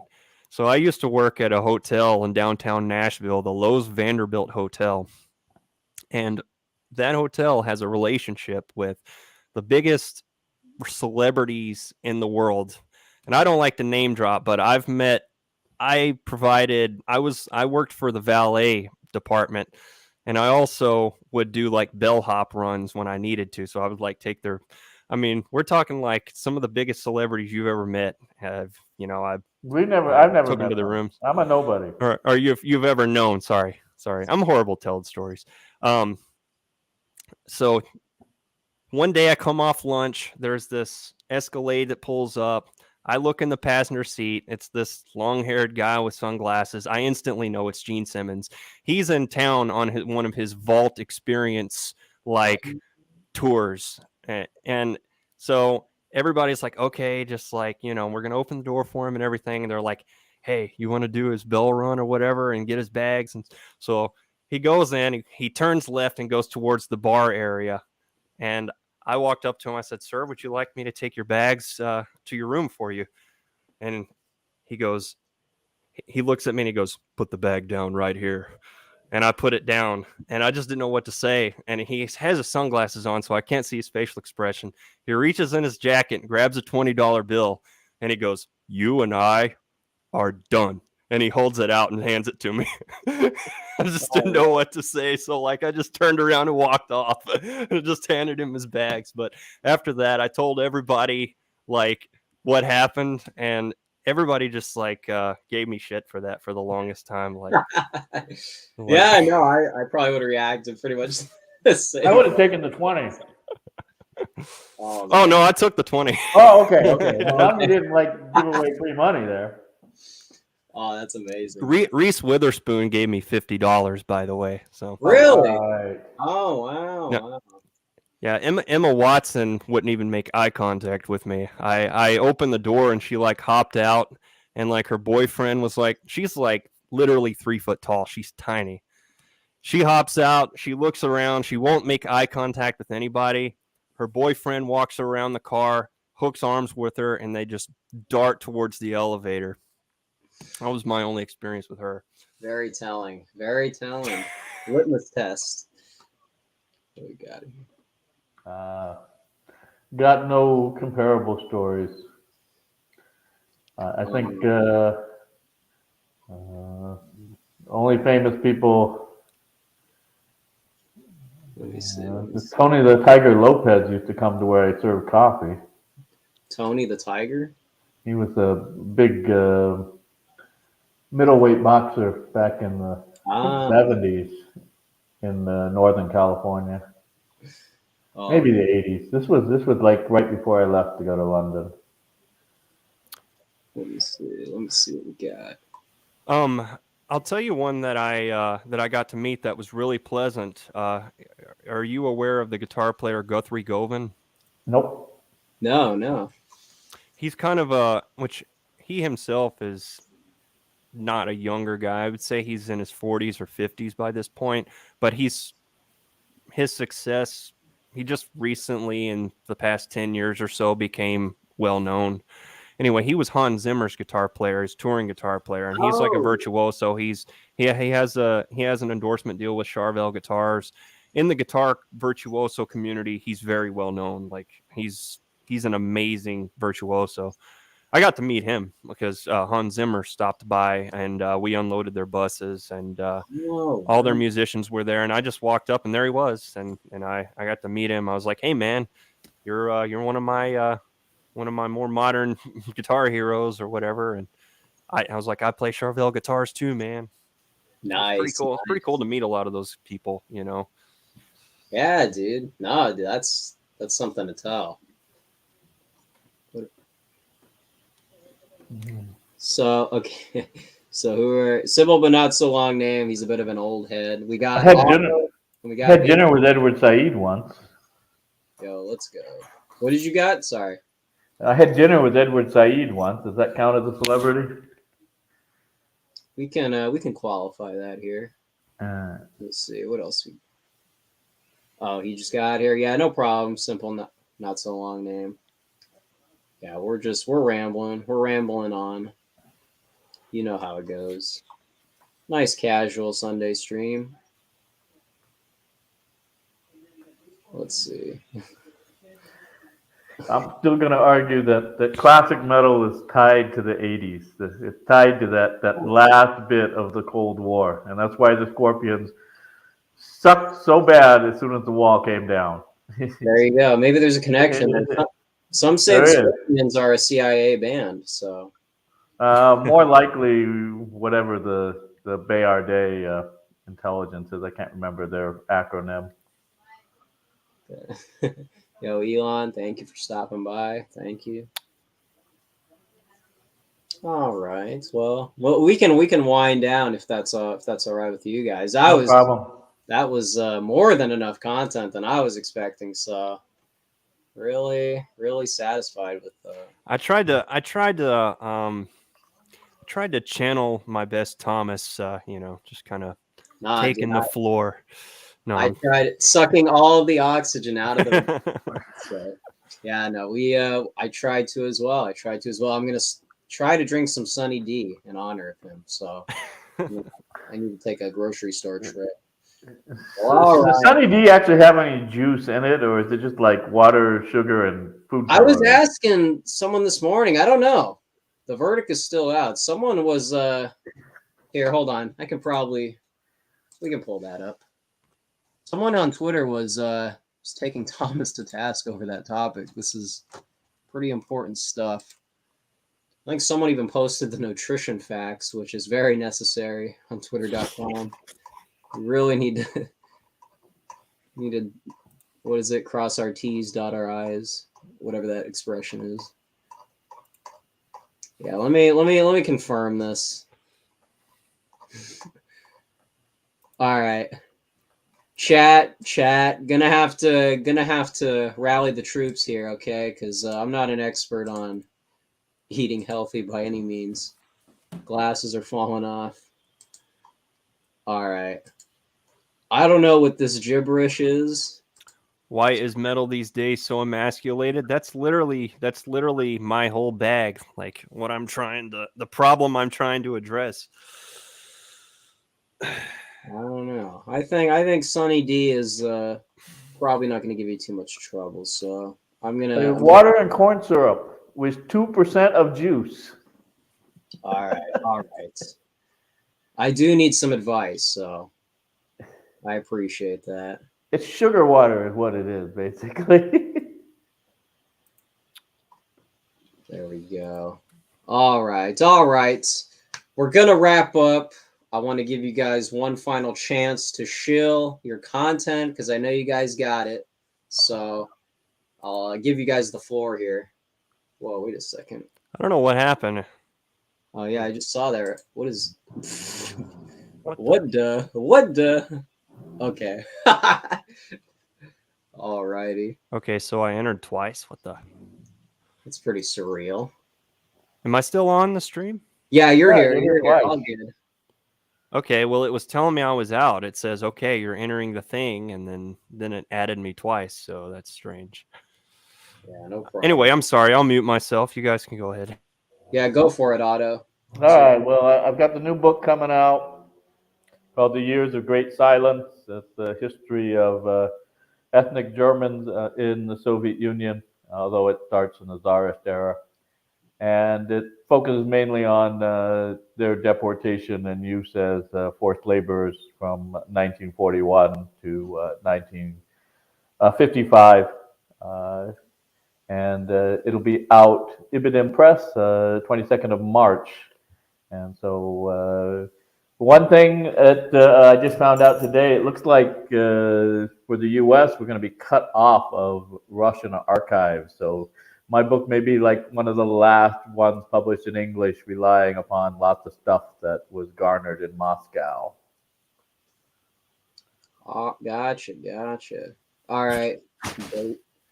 BG, as I used to call you, you can have the floor. Yeah, the BG stands for Based Guitarist. That's I actually created that username back before I had any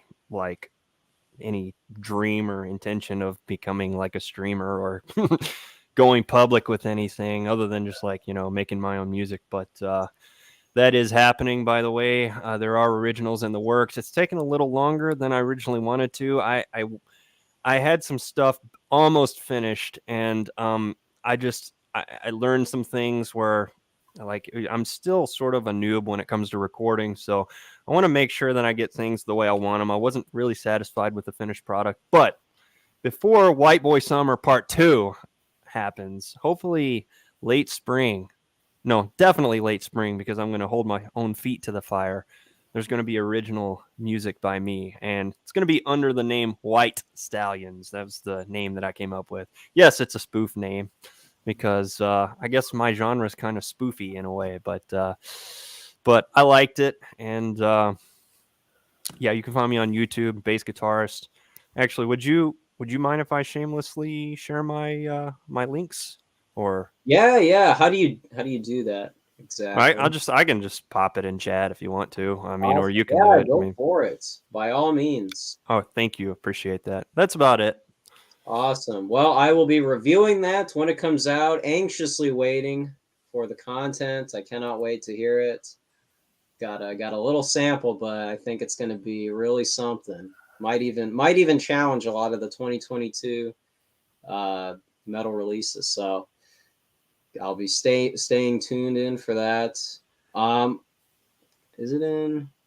Once you link it, I will rally the troops once again. Thank you, Elon. Thank you, Richard. I see some regular, simple but not so long name. Oscar Toe, Pepe. Who else? I know I'm missing. Subject to change. Yeah, I see you guys. OAA, thank you for returning. Thank you for inspiring yesterday's content. I owe a lot of, I got to give you credit, of course. And anyone else? Let me see here. So we got some regulars. Ethos. Who else? David, of course. David, the gnome. Danielle. Don't know where that broad went, but always happy to see. Waiter.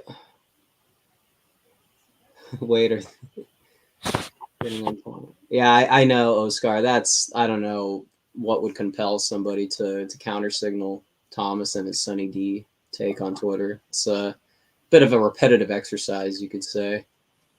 Yo, John, good night. Thanks for helping with the dishes. Always happy to do so. Thank you.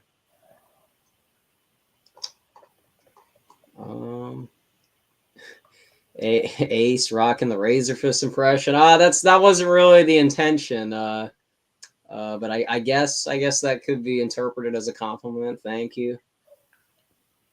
Good night. Good night, subject to change. Good night, Ethos. Blessings. All right.